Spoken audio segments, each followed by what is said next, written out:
Ladies and gentlemen, welcome to the Phoenix Club. Yay.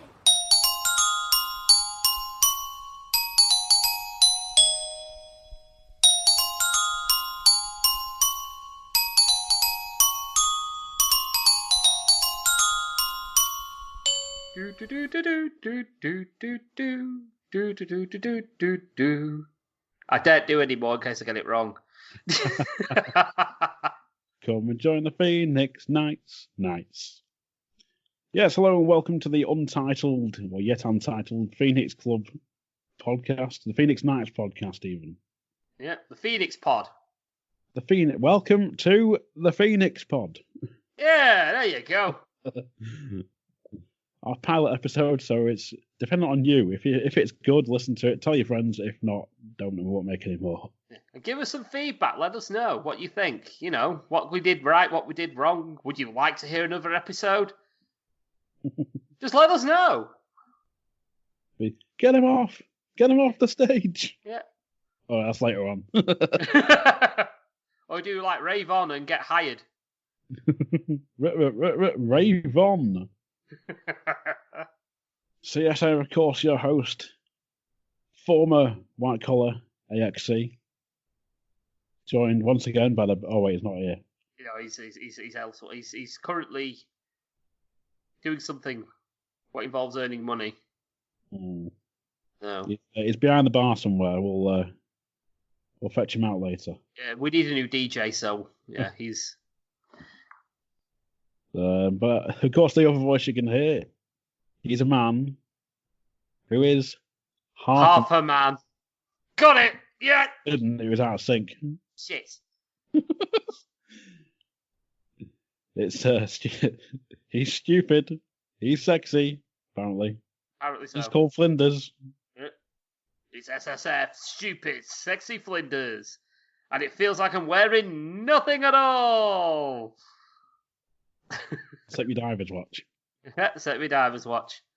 And unfortunately for Coxy, I'm using a webcam. And it feels like I'm wearing nothing at all.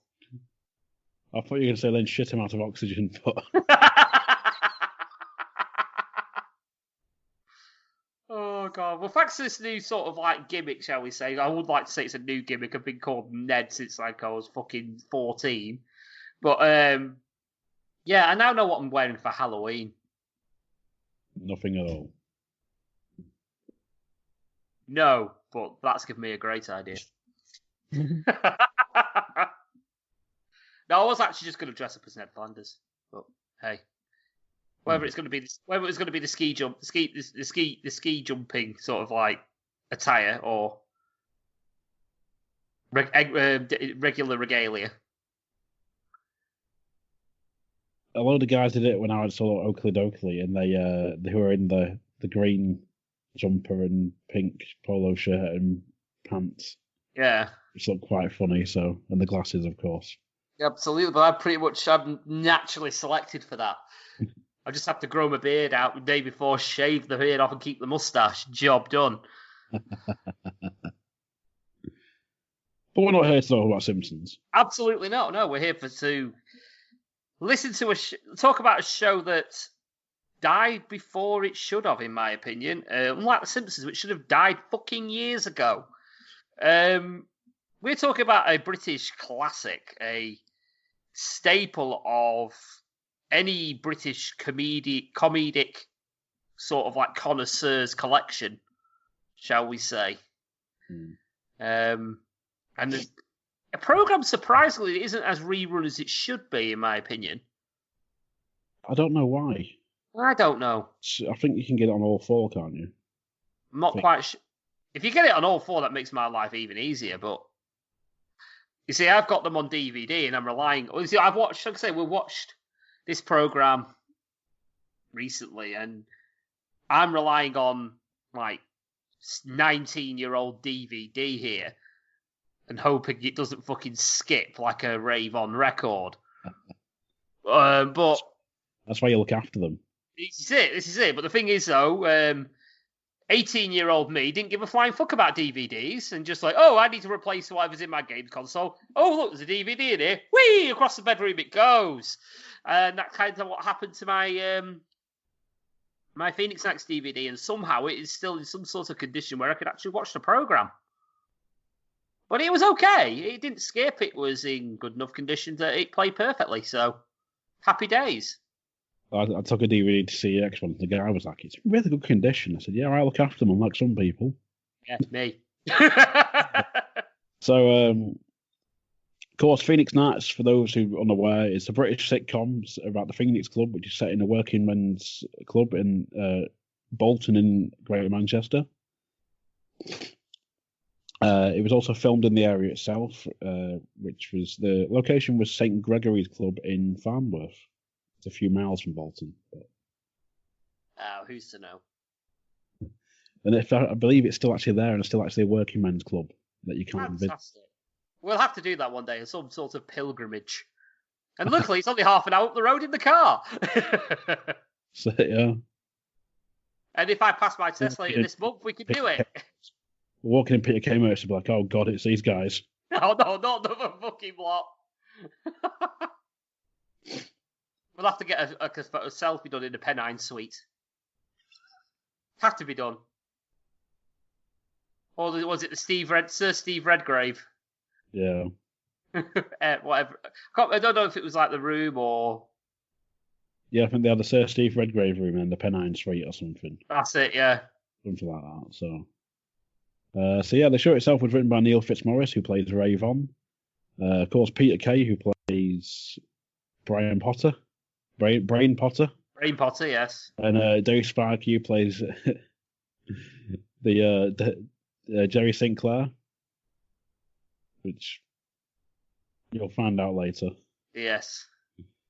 Produced by Goodnight Vienna and Ovation Entertainment. So it was broadcast on Channel 4 in the UK in 2002, I believe. 2001 it was. Well, season 2 was 2002. Yes. And so it's a spin-off from the spoof documentary series, of course, that Peter Kay thing, which came out in 1999. Yes. And which also gave rise to Max and Paddy's Road to Nowhere, which is a spin-off from Phoenix Nights. And let me see what else I've got in my notes. Yes, because there was an episode, wasn't there? Was it the last one? Is it 5 or 6? That Peter Kay thing where it's like it's not called the Phoenix Club. I think it's actually the Neptune Club, that isn't it? Yes. But it's actually set at the same club. I think they filmed it in. Yeah. I think so. Anyway, I'm going by memory, but it's been a long time since I've seen it. If this takes off, we'll cover that as well. Absolutely, yes. Well, I really want to do the Ice Cream Man come off and the Bingo Hall episode. Has to be done. So, hopefully, if this goes down well. So it's also won several awards. It won the People's Choice Awards, the British Comedy Awards in 2002, and had several other nominations. And strangely, funnily enough, I didn't watch it until actually out on DVD. Missed it. I missed its TV run. See, I heard about it because it's hard to, it might be hard to believe, but I am a couple of years older than Coxy is. So I had a slight advantage there, where I was in the last year of high school, and the first series of the Phoenix Nights was already out, and it already got like critical acclaim to the point where obviously they went out and released a second season. To which point it was like, oh, well, I will kind of watch this, because I was at college at the time. And I thought, fuck it, I'll just do it. So, didn't need parents' permission then. And, so I watched it. I watched the second series as it came out on Channel 4. Now, if I remember correctly, it aired at about 10 o'clock at night. Yes. Yeah, so that's when obviously you watched it. This was a bit after the time where fucking that dickhead Chris Evans had his, don't forget your toothbrush and all that lot. This is when the Channel 4 started like syndicating their own sitcoms and things like that, which they still continue to this day in a way. But they've sort of gone back towards the sort of panel gamey show sort of thing as well, with like that Naked Attraction and things like that. But there's not many series anymore. You still got the odd one-offs like shows, don't you? Yeah, one-offs or mini-series. Yeah. Now, you don't get anything like Phoenix Nights where it's like, right, it's on for 6 weeks sort of thing. So you don't normally tend to see that. When when you think about it, though, Phoenix Nights, it only really had a run of 12 episodes, which isn't very long for a sitcom, which puts it in the same sorts of territory as, like, Fawlty Towers. Yeah. Where Fawlty Towers didn't have many episodes, but it's known as a cult classic, and it's, like, quoted all over the show. But I would arguably say Phoenix Nights is probably the more quotable. Yeah, I think that's due to, like, our... it was like our generation's Fawlty Towers in essence, wasn't it, really? Yeah, exactly. That's the perfect way I'd put it, yeah. It was our generation's Fawlty Towers. And us being northern, we kind of get the lingo sort of thing as well. So it's sort of... I think it appealed more up our way, in a way. Oh, yeah, definitely. I'm not saying it weren't popular down south, because it fucking was, but... There was a lot of northern humour in it, I believe. Absolutely. Absolutely. You know... You remember, actually, I remember when I first saw that Peter Kay thing, because it was one of the Sunday newspapers gave away a free DVD that had one episode on it. Oh, right. And I can't remember which. It was either the very first episode, the service station one. Okay. Possibly the arena episode, Manchester Arena. And then I had a mate who said, "Oh yeah, I've got like the set, like you can at college." He was like, "You bought the set if you want the DVD set. It's like 2004." Nice. So I watched that Peter Kay thing. I was like, "Okay, this is quite funny. I need to watch more of this." And then I had a friend who managed to acquire me them, and it just sort of went from there. Yeah, see, I bought them legitimately at one point for some reason. I used, once upon a time, this is going back in the, going to the dark old days of the internet where I used to have a connection. It was like, oh, look at all this I can get, and it's free. And I did that much piracy. I might as well have worn my own fucking eye patch and Corsair. But I did actually if I really enjoyed something, I would actually go out and buy the physical copy of it. Because I'm one of these people that was like, yeah, it's all nice having, like the Netflix generation now. I'm actually shocked it's not on Netflix or anywhere like that. I don't think it is anyway. No, it's not. I think it's a thing of like, I'm sure I read it somewhere years ago. Of I think Peter Kay said that he doesn't want it to be readily available. He wants it to be like when it's on TV. He wants it to sort of feel like it's, oh, I must watch this because it's on TV sort of thing. Right, it's once in a blue moon sort of thing. Yeah, because I think he's sort of that thing of like, he said we could easily have it on every week, but it'd be overkill, like people get sick of it. I don't think he wants people to get sick of it. No, you can't get sick of this program. I'm sorry, he's wrong in that respect. At least in my opinion. Something like that. It's just, I'm sure he wants to be like a sort of limited, like it's on for, they might have it on for like over the course of a week or 2 weeks or whatever it is, and then you're not going to see it again for like another year or two. Yeah. And sort of thing. So you can imagine something, a channel like Dave playing it, like at 9:00 at night or something like that, quite easily. Problem is because of the language and stuff that's in the program, you couldn't really get away with it any earlier than that. Yeah. I mean, occasionally now, even pre-Watershed, well, post-Watershed, I mean, in the Watershed, which was obviously 9:00 at night, you do get the odd curse word now after 8:00. But there's too much language in Phoenix Nights for it to be any earlier than that, which I think would limit its audience. Which, I mean, and Dave has programs on at that time, but maybe UK Gold or something like that would pick up. Mind you, UK Gold's closely affiliated with BBC, isn't it, sort of thing? So, well, I can still see Gold getting it because they show Open Hours, Fawlty Towers, Dad's Army, all that sort of thing. So, the Fools and Horses. So it could easily end up on there. Like if they should put it on around Christmas as like a limited time event or something. Oh, that'd be fucking amazing. Do you know what? Like I say, if it isn't on all four, it should be available around Christmas for a month on all four. Something like that. It's just one of them things. One thing that he never did was like a Christmas special for Phoenix Nights, which would have been fucking amazing. I feel it's like, can you imagine Brian Potter dressed up as Santa? And you got young Kenny as one of the elves. or something like that. He's still got that fucking face paint on. He's had to change it up. Something like that. It'd be fucking amazing. Is that not? Did they not do like a Santa thing for that Peter Kay thing? I'm not quite sure. Special or something. Like, I'm gonna have to look it up now. Yeah, but I'm thinking. Obviously, I think if you think right, can you name programs that Peter Kay did? Even though the Peter Kay thing has got his fucking name attached to it, the first thing you're going to think of is Phoenix Nights. So, if they're going to do one, I'd say, right, we'll do it as Phoenix Nights. Do it in the Phoenix Club. And just have it all just go to absolute shit. You even got Holy Mary, for fuck's sake, for Christmas. You can imagine that, when she's like, this isn't the meaning of Christmas, sort of thing. You can just imagine it just writes itself. Oh, dear. Oh, God. I'd rave on putting inappropriate Christmas songs on the DJ set list. I need what's his name? Is it Young Kenny or whatever he's called? Yes, Young Kenny, the one that wears the Man City shirt. Yes. No, Spencer. Spencer. Oh shit! Spencer. Yes. He's playing Snowman. He's like, listen to his high voice. Which brings us nicely to the first episode of season 1. Funny enough. So yes. So Series 1 begins with the opening of Brian Potter's brand new club, the Phoenix Club.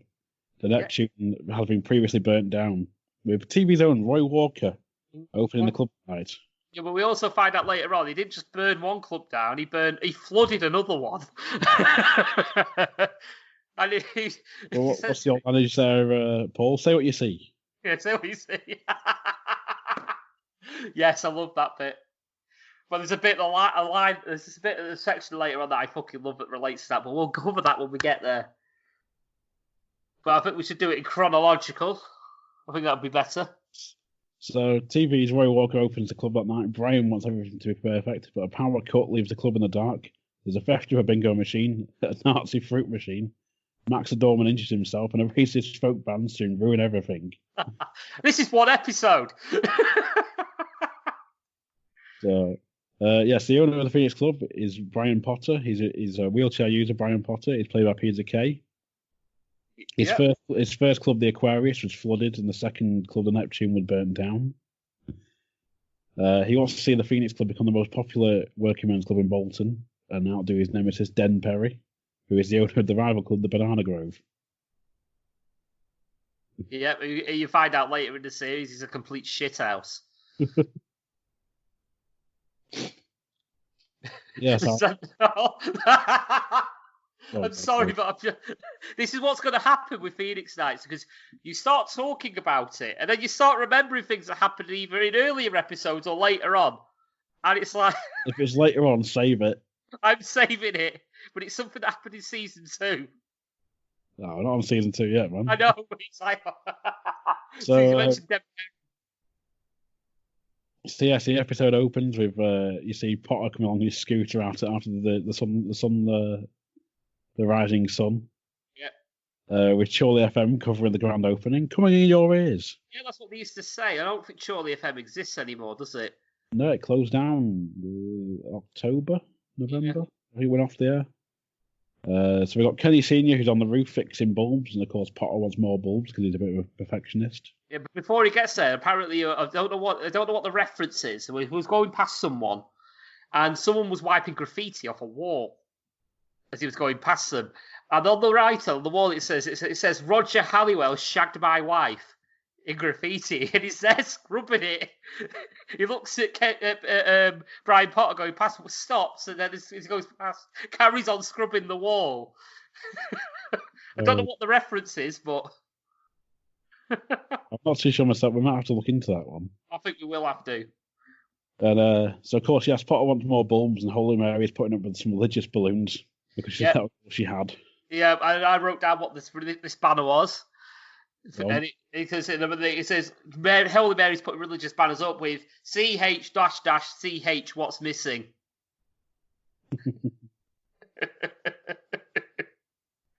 So I was like, you're missing. Yeah. Oh dear, indeed. So yeah, Brian gets into the club. He goes behind the bar. And he goes to reach an optic, but he can't reach, so he uses the flower vase instead. Yeah, the debut of the introduction of the vase, which he becomes a running joke because he's there constantly drinking out of a fucking vase because he can't reach the optics. I'm wondering what that actually tasted like though, because it must have been bloody foul if it had flowers in it beforehand. Oh God, what is it? Can I have a shot of whiskey with a dash of baby bio, please? Fuck that. But yeah, it was the vase would change every now and again, wouldn't it? But it was always a vase. I think this later episodes where he has like a black vase for some reason. Yeah. I don't know if that's a season 2 thing, because it's like when they're like making stuff look. Well, I can't say anything yet, but. So yeah, I'm sure there's episodes where sometimes it's clear and sometimes it's like black. Yes, I know what you're referencing. Oh. But yeah, that possibly yes. So yeah, Marion's filling Brian on what's been done and he's been doing, including the broken dishwasher. Pot washer, yeah, but she said she ain't doing it because she ain't wrecking the nails, which they cost £15 each. Yeah. Yeah. So that's fucking expensive even now. Yeah. Well, that was 2001. Yeah. And he's asking where the saint is. Where's the saint? Where do you think? Next thing you know, he's on the shitter. He's looking at a colon care leaflet. And on the back was it endorsed by the guy that had Spit the dog. I don't remember his fucking name. I didn't make note of it, unfortunately. I can't remember. Just give us a minute, I will tell you. Gods of Google can help me out here. Oh dear. So I can just put Spit the dog in and it'll come up with the guy who had his hand up its arse. Is this also the point where Brian says... Yeah, that's it. Bob Carroll Grease. Oh, there we go. Bob Is this also the point Grease. where he says you can set... Brian says, well, you can set a watch to my arse. But it's seed spreading, isn't it, for something later on in the series? Yeah. As well. They go on to discuss Half a Shilling, which is the folk band that they're using that night for the opening. Yeah, and apparently the reports was last time they had a show they caused a riot. Yeah. We soon discover why. So then I think they hear a thud or something, and then he heads to outside, and there's Eric's assistant who arrives with a fruit machine, which turns out to be based on the film Daft Boot. But he ordered the Matrix. Yes, possibly ordered the Matrix, and I think he said something along the lines about, I wanted the organ grinder, not the frigging monkey or something. Yeah. Something like that. And to get rid of him, because it was the last machine on the van or something like that, he says he offers him a 2-week trial. Yeah. And Potter goes, a month trial? Right, go on then. He's like, right, Pennine Sweet, dickhead. You, Pennine Sweet, dickhead. Yeah. You've got you got the captain asking the captain appears. It's one of my favourite characters, the captain. What door do you want me on tonight? Not now, sort of thing. Not now, which later on goes into something else. So then the builders arrive after dinner. The fucking village people. Get the rest of the bloody village people and get inside. Which cuts to Jerry looking for his bingo machine when Les turns up from Les Alanos. Yeah. So Les and Alan are they're the backing group, aren't they, for him? Lounge acts, aren't they, sort of thing, for Jerry. So they're part of Les Alanos. Les Alanos, that's the one, yeah. So Les is the drummer and Alan is the organist, but he's stuck in Stranraer. Stranraer, yeah, Stranraer. You got to do it properly. So where's Alan? Stranraer? Potter will do his bloody nut. Working for a firm called Sweet Truck Hall. Oh, no, I've got the proper line here. Does Potter know? He'll do his bloody nut. Spencer arrives, who you'll see Spencer quite a bit as different characters, strangely. He appeared as Spencer, then he appeared as someone else later on and got back to Spencer, if I remember rightly. I think so. So, but yeah, he turns up with a tray full of CDs, doesn't he? CDs, and it's like, is that your Fit Jumble sale, son? Because I've got a CD player. He's like, what? So then, of course, you see Max and Paddy. Hey, the best character, my favourite characters. In their first appearance, discussing a fight with a ladder, putting up a banner, which is apparently the fight they're talking about is about a parents' evening. Yeah. There's someone like, she went down, I put the boot in. It's like, what? It's parents' evening they're on about. But this is also the point where they're setting up the ladder, and I remember there's oh, up you go, Flower. Why am I going up? 2 words, Falklands. Yeah. I missed that bit, but yeah. Yes. I didn't write it down, but you're right. Oh, God. Yeah, he's like, Falklands. That comes up a few times, doesn't it, the Falklands, if I remember correctly? Possibly, yes. Yeah, I'm sure it does. So, Jerry's rehearsing. But rather than New York, it's Phoenix. Which is like another running joke through the series. Yeah, but then he's got like 2 of the builders up there as backing singers. A couple of builders backing dancers, and young Kenny sat front row watching. Yeah. Potter approaches only to be asked by the captain about the door again to be told, "Sod off." Yeah. And then he's like, "Why are they up there? Why's the Lighthouse family?" Why are my builders up there though, singing Acapulco if we referring that there's a Lighthouse family or something? Yeah. Yeah. Tells them to get back to work. Get back to work, and then right, where's Alan? Stranraer. Oh, my angina.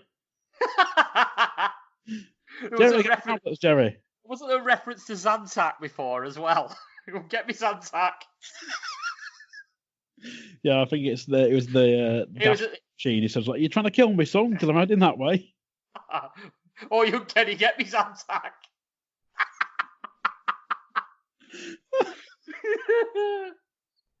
So we cut to Alan stuck in Stranraer with a mechanic aptly named Alan's Recovery. Yeah. Which perfect. Ever a play on words. His phone rings, which details. I think is it a Nokia 3310 he pulls out or something. 10. Yeah, the old Nokias when they're all like the bog standard sort of like. Well, that's all you had back in the day. You know, it was. You'll see some nice old technology when you watch this program. Which cuts to the name on the phone of Ironside. Ironside, yeah. You'll come to bring it right throughout the series is everyone's name for Potter without Potter knowing.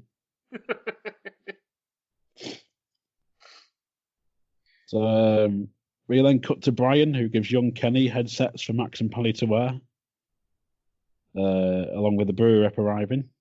Yeah, and they've got sort of like, is it flyers or menus? It's one or the other, isn't it? I think it's flyers. Yeah, and they've got like a pop. It's like Brain Potter.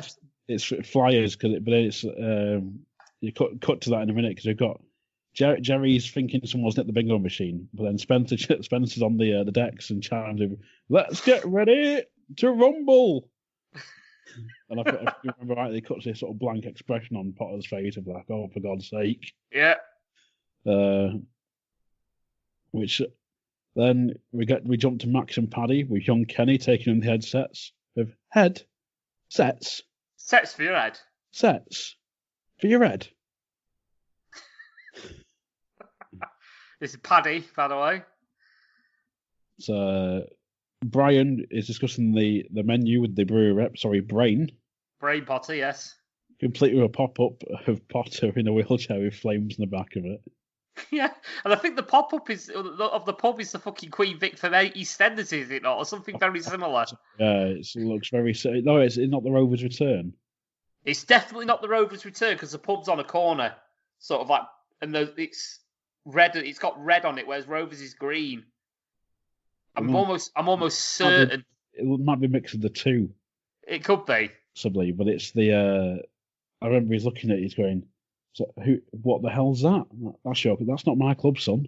And who's that? Who the hell's that? That's you, Brian. That's not me. Look, Brain Potter. Look, it's saying there, Brain Potter. That's not me, son. I don't know what you're doing here, Brain Potter. No, it says Brian. No, Brain, son. It's saying Brain. Brain Potter. Look, you say again, Brain Potter.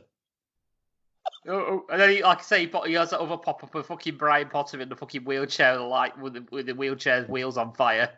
So, who's that? Get it off now! Get it off now! Young Kenny walks in with the headsets, quoting Max and Paddy of "Stick 'em up your ass." Yeah, just drops them on the table in front of him. Stick them up your ass. And then we get Baldy Bouncer. Max is up the ladder, ribbing Paddy. So, "You're going bald?" "No, I'm not." "You definitely are. You're going bald, Paddy." "No, I'm not. What are you doing?" He keeps fixing you there, doesn't he? Yeah. And he's climbing the ladder, putting the banner up, going, "Baldy Bouncer." Baldy Bouncer.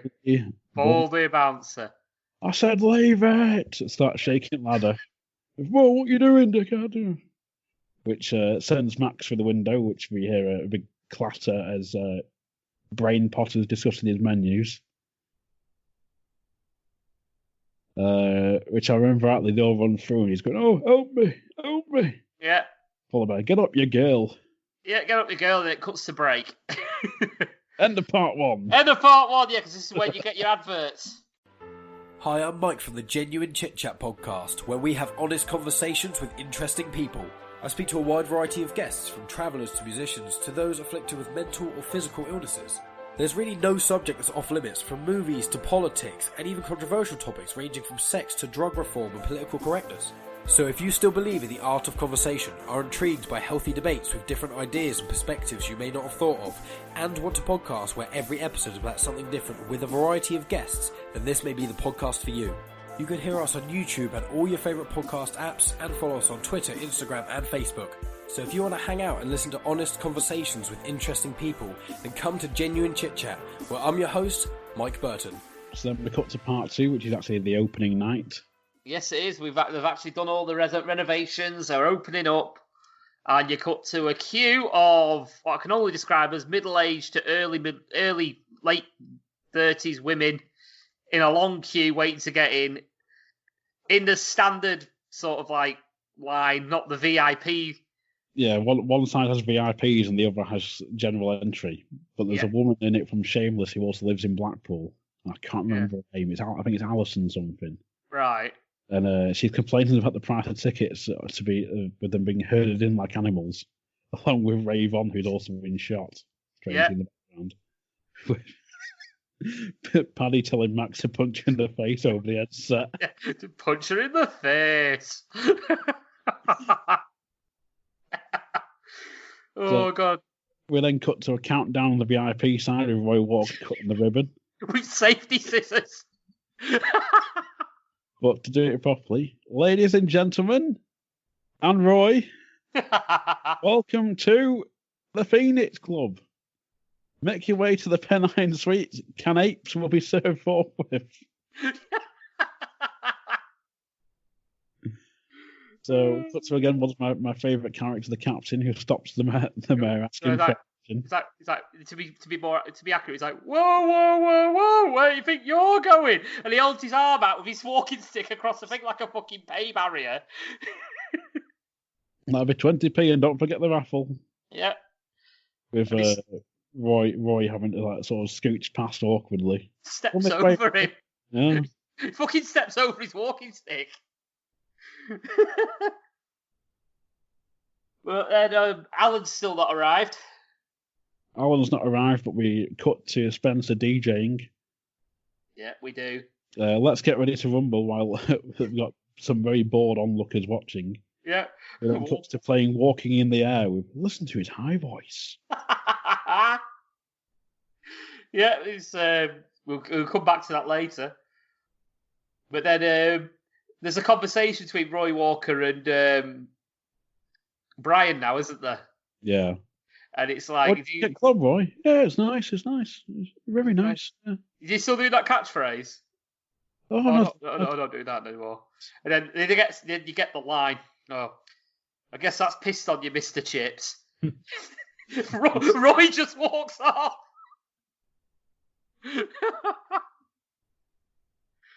Just walked away. We then cut to is this where he turns around and sees he's got the big gloss on the stain in his back of his jacket? Possibly. Yeah, I think he turns. Yes, it is. Yes, because he tries to get his jacket off later, doesn't he? Yeah. You won't feel the benefit. The Max and Paddy dicking about with the headsets. Of course, another infamous line of Patrick, can you hear me now? Can you hear me now? See you, dick. Yeah. Oh, the bit that had me fucking There's a bit coming up now. We had me in stitches where Jerry Sinclair sees. Oh, the Glamour Girls are in. Yes. Yeah, the Glamour Girls. Your husband. How's your Rod? Is he still in hospital? No. Oh, that's good news then. No, he's dead. so he just goes. So Jerry just like looks awkward and then walks off like. You know when you mess with your collar sort of thing. Yeah. Just walks off like that sort of thing. Yeah. So we're cutting back to Roy, who's got the white paint on his jacket. Mary and Brian are trying to get him to take his jacket off so they can see to it. Luckily, Alan finally turns up. Just parking the truck outside. Yeah. Then Jerry announces there'll be no bingo. Boo! into Phoenix. With the power going out. Yeah. But then you're also forgetting as well that what's it Leslie's his name? Les, yeah. Les, yeah. He's on the DJ and he's finishing up Walking in the Air. Saying, Walking in the Air. Spencer. Yeah, Spencer, sorry, yeah. He's walking in the air. When in reality he's flying. And then he starts now the famous war classic 19. We see Max on the bus asking Paddy, can you hear me now? Give me an arm on the bus, hey! Spencer comes in ranting with Jerry and Brian ending with, you can stick your disco. With Brian asking Jerry, who is that? It's a power cut, isn't there? Yeah. They're fiddling with the boxes, the power box or whatever. Then they end up dragging Rave on through, who turns out it's the electrician, saying, oh, you got way too many bulbs on that roof. And Brian got, I told you, Jerry, there's too many bulbs. He also he frazzled his hand, doesn't he? I think at this point, Jerry. Yes, because I shot down my arm. So Ravon's like, oh, I don't know what I'll pay you. All right, I'll run to my van. I'll get it out of my van. And then we have the singer from Half a Shilling sticks her head in. And he's like, oh, where the band? They can't play, son. Oh no, we're acoustic. Well, the lead singer's been in loads of stuff, hasn't he? He was in Benidorm. Tim Healy. Yeah, he was in Benidorm. He's been in. I'll Be to St. Pet. I've read St. Pet as Dennis. He's been in loads. He's been in loads. Three. Yeah. Possibly Emmerdale as well. So he's been in all sorts, like films. Yeah. So. So we have a local reporter asked Brian if the power cut was planned. And Brian was like, yeah, so these guys demanded it. All part of the act. Meanwhile, we've got Kenny Senior bullshitting to Roy when the power comes back on. Yeah, next thing you know, I was on centre court. I was unseated. But as it turns out, Kenny didn't think Roy was Irish and thought it was all a put on. Yes. I am Irish. Yeah, accused him of not being Irish. Yeah. Then we cut to Max, who's at the chippy, with Paddy. Do you want somebody I cut? With the headset on. Yeah. He has to catch Which up. somehow still works all this bloody way away. So then I know what's coming with this part. So we jump back to the reporter who's quizzing Brian about his third attempt at a club, which Brian chimes in with, caters to the family. Nothing offensive, nothing blue, like these lads, as he points to 3 shillings. They have the old what's it lights, isn't it? The old roadworks lights. Yes. Set up on the stage. Yeah, they're clearly robbed from outside somewhere. So we get a little bit of backstory about the song, which is at the time the singer asked my dad for some old white communion shoes, but they weren't white at all. They were black. So he said, "Send the buggers back," and launched into the song "Send the Buggers Back." So, which it's surprisingly catchy. It's catchy, but then it cuts back to Brian again saying, "See, nothing offensive, nothing blue," followed by the reporter saying, "No, just racist." Then that moment of realisation on Potter's face. Brian does his nuts and then screams, "Get him off! Get him off the stage!" Paddy with Matt, Max, get back here quick! It's kicking off. And he cuts the backs, just running off the fucking bus. Oh no, he misses the bus, doesn't he? Oh god, yeah. Paddy, Young, Kenny, and Jerry run on stage and grab him off, and then Jerry sort of tries to swerve it by going straight into Dance the Night Away. Yeah. The organ bloody drum version.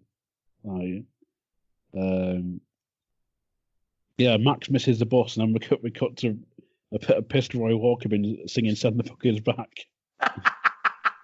Yeah, Roy's absolutely steaming. Yeah, he's been escorted by Kenny Senior saying, "Can you smell turps?" And then Kenny says, "Listen, I rang you about that feature film between you and Nick Nolte."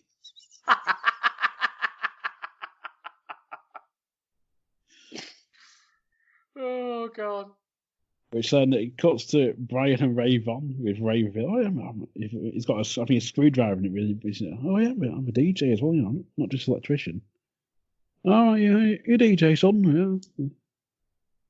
Yeah.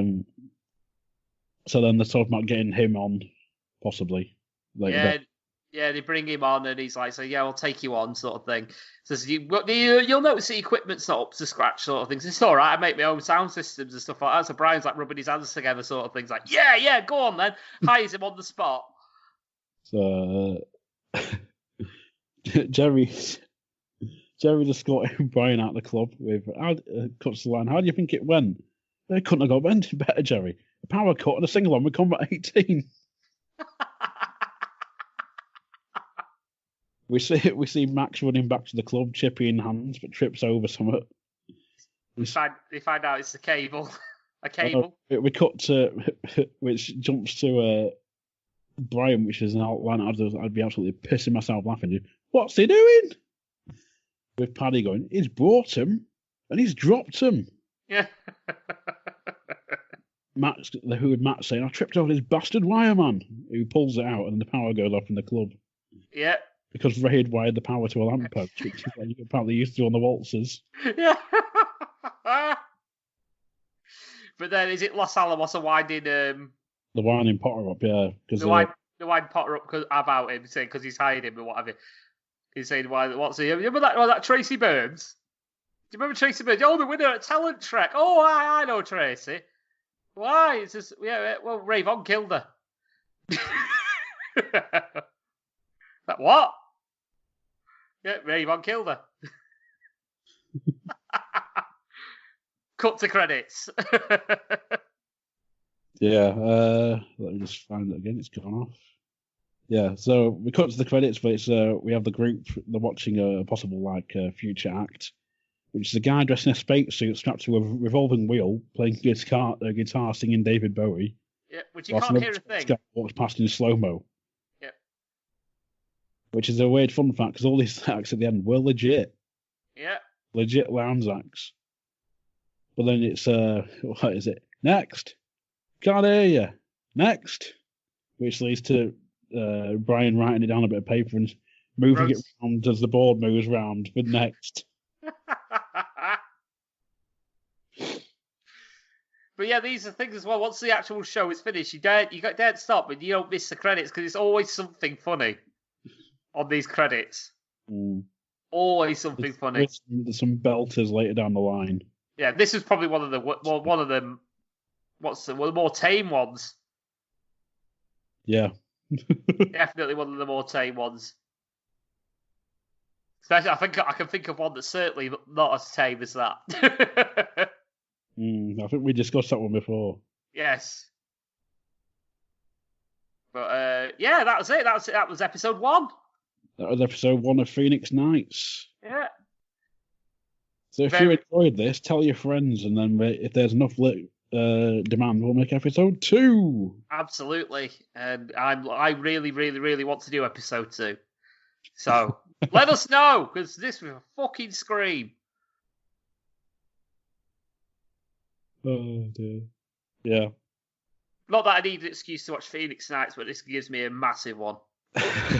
So, if you're not in the UK and want to see what Phoenix Nights is all about, you can probably find. I think there's clips on YouTube. A lot of them are outtakes, but you can probably find it somewhere. Or it'll be on. Well, you can get it on DVD. I mean, if you look on eBay, you're probably looking the equivalent to sterling, probably a £5. Yeah, something like that. I was kind of a quick goosey now. Why not season 1 of Phoenix Nights? Just so if you're wondering what's going on, so season 1, Phoenix Nights. Here we go. Oh, okay. Hang on a minute. There you go. Yeah, £5.75. You can get it for. That's all right. That's not bad at all. But you can get like a whole selection of it for like with all 4 things that are sort of linked to Phoenix Nights. So you've got Phoenix Nights Series 1, Series 2, Max and Paddy's Road to Nowhere, and the Fitness DVD. You can get that all for £20. That's bloody good, though. That's really good. With free postage as well. So I'd say it's worth anyone's £20, and there's a good like 10 hours worth of entertainment there. Easy.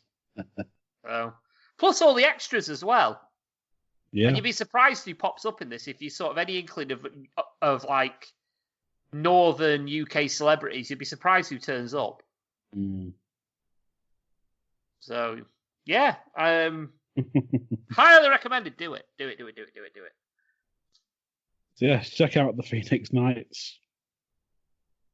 Check out us and our other podcasts. We've got the Lost Art Podcasting, Lost Art Wrestling, and RAD Live. Yep. What else? Well, you can hear me at the minute on Gunpowder, Treason, No Plot, as well as Bunkle. Yes, you can. Yes, you can. You can find them on Twitter at Treason No, and Bunkle's character Rogar at Rogar GTMP. And my alter ego Steve is Steve AOT GTMP. And I'm just a listener to that show. So yes, he's just a listener. So I'm a very special guest, shall we say. Surprisingly, not overstayed my welcome yet, but we shall see. Yeah. So yes, find us on Facebook, Lost Art Podcasting, Twitter at Lost Art Podcast. I'm not doing a separate feed for this one yet. We'll see if it takes off. Yep. But yes, I've been AXC. I've been SSF, Stupid Sexy Flinders. And you've been to the Phoenix Club. Garlic bread? Or shall we end on next?